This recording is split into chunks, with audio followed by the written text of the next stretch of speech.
A Justiça Eleitoral anulou mais de 150 mil títulos na região norte.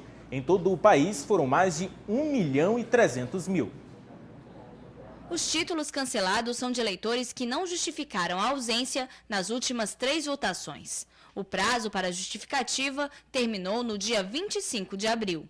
Segundo o Tribunal Superior Eleitoral, na região norte, das 172.666 pessoas com pendências, menos de 20.000 procuraram a Justiça Eleitoral para regularizar a situação. Isso significa mais de 150 mil títulos invalidados.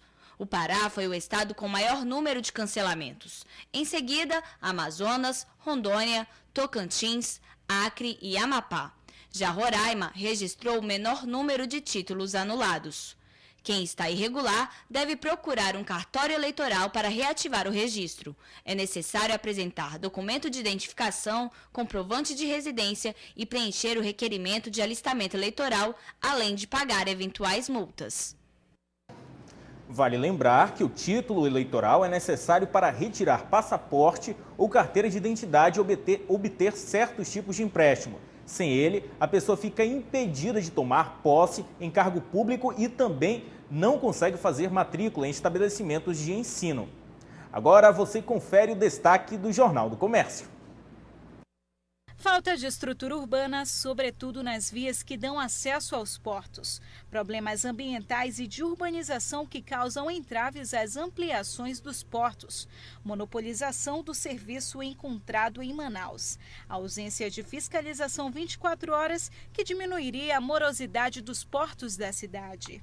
Estas são algumas das críticas ouvidas pelo Jornal do Comércio acerca dos problemas que acentuam a dificuldade de modernização dos portos do Amazonas. Problemas antigos que fazem parte da história dos portos de Manaus e que ainda aguardam uma solução que pode ser vislumbrada com a MP 595, que está em votação no Congresso. Para o professor doutor especialista em meio ambiente do INPA e Portos e Negócios do PIN, José Alberto Machado, o principal problema que freia o desenvolvimento portuário no estado se dá devido ao monopólio criado pelos portos privados existentes na cidade. A senadora Vanessa Graziotin se reuniu nesta quarta-feira com a ministra de Relações Institucionais, Idélia Salvati. O ponto alto do encontro foi a proposta que prevê a unificação gradual do ICMS. O encontro aconteceu no Palácio do Planalto. Na pauta, a forte reação de alguns estados que criticam a permanência do benefício fiscal concedido à Zona Franca. Os estados reclamam de supostos prejuízos caso o relatório da Comissão de Assuntos Econômicos seja aprovado pelo Senado. O texto mantém a alíquota de 12% para a Zona Franca de Manaus e estende para todos os produtos do Norte, Nordeste, Centro-Oeste e Espírito Santo a alíquota de 7%. A senadora garante: a Zona Franca de Manaus não é o problema central da proposta. O problema maior é que os estados temem em perder a possibilidade de atração de empresas por uma política própria, não é? E, na realidade, nós vamos ter que ter ainda uma longa negociação política que não passa exatamente pelas questões da Zona Franca para que o projeto possa ser aprovado. E com a chegada das chuvas em Roraima, centenas de motoristas têm que apelar para o uso do ar-condicionado nos veículos. Mas será que a limpeza desses aparelhos está sendo feita de maneira correta? É o que veremos na matéria. Eles estão por toda parte, nas ruas, em casa, nos estacionamentos, fazem parte até mesmo do dia a dia. Em Roraima, o número de automóveis ultrapassam a casa dos 150 mil veículos. Desse total, um pouco mais de um terço são carros de pequeno porte, aquele de categoria B. Quase todos possuem um ar-condicionado, que por sinal é um benefício, mas também pode ser um problema se não houver manutenção preventiva. Toda concessionária, quando vende o carro, deveria informar o cliente que tem que ter uma manutenção preventiva, não quando escolhemos o carro, mas preventiva. E isso não é passado para o cliente. Tem cliente que não sabe nem que existe um filtro antipólen no carro. Então isso leva à sujeira, porque a pessoa não liga para isso, não faz a manutenção. A limpeza do ar-condicionado dos veículos deve ser feita pelo menos a cada 6 meses, para evitar problemas financeiros e principalmente de saúde.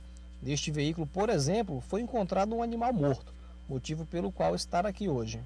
Um rato entrou no ventilador do carro e morreu e está podre, está fedendo. Tem que desmontar e lubrificar, higienizar todo o sistema. A manutenção preventiva, isso que tem sido um dos maiores problemas aqui em Boa Vista dos carros. Esses proprietários não têm feito com relação ao seu veículo. Por exemplo, esta peça, um evaporador, ainda dá tempo para recuperar. Ainda dá tempo de recuperar. Tem poucos fungos, é feita uma limpeza, passado um produto e essa peça se torna boa ainda, mas resolve por muito tempo ainda. A gente percebe que tem alguns fungos na placa.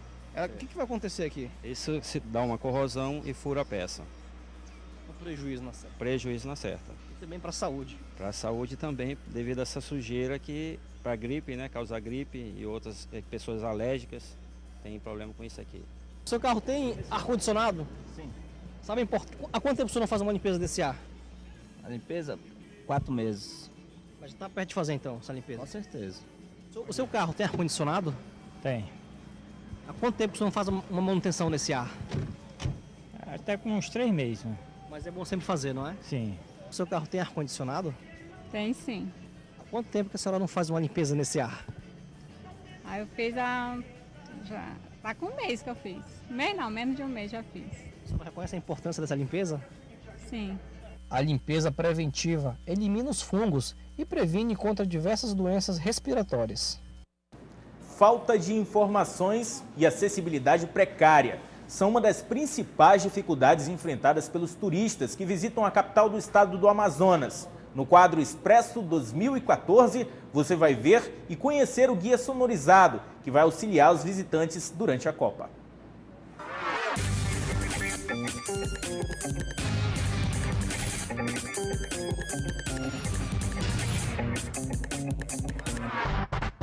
Diariamente, novos produtos são lançados no mercado. Inovação tecnológica visando a Copa do Mundo de 2014. Pesquisadores buscam encontrar medidas para facilitar a visitação dos turistas na capital amazonense. Foi com esse pensamento que uma empresa de tecnologia da informação de Manaus criou o guia sonorizado. O guia ele consiste em um apanhado de pontos estratégicos, né, pontos turísticos de Manaus, que foi feito através de associações, né, que trabalham com turismo aqui em Manaus. E nesse guia a gente tem informações gerais sobre aquele ponto turístico. Com a ferramenta, os turistas vão poder ouvir as informações sobre os principais pontos turísticos da cidade em 8 idiomas: português, espanhol, inglês, francês, alemão, italiano, japonês e chinês. Então, quando o turista, né, de outras localidades, ele chega aqui em Manaus e não tem como se locomover, ele pode utilizar o guia juntamente com a caneta, que vai ler aquela informação no idioma dele. O guia sonorizado funciona de acordo com a leitura da caneta interativa, levando em consideração a inclusão de ícones, desenhos, fotos e a criação de todo o material sonoro, como, por exemplo, ao clicar nesta imagem, o turista ouvirá informações sobre o Teatro Amazonas na sua língua nativa. O Teatro Amazonas é um dos mais luxuosos da América Latina. Este turista irlandês achou a ideia genial. Eu praticamente não tenho problemas porque o meu guia turístico está aqui. Isso torna tudo mais fácil, porque você pode eliminar milhares de páginas de um mapa e encontrar um lugar com apenas um clique. Uma tecnologia diferenciada para a cidade sede da Copa de 2014.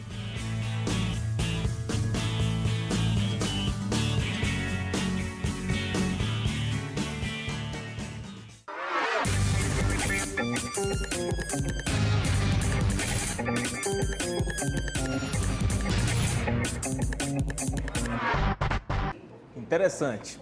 E em instantes, Nacional e Curitiba, vamos ter informações ao vivo desse grande jogo pela Copa do Brasil. Nós voltamos já.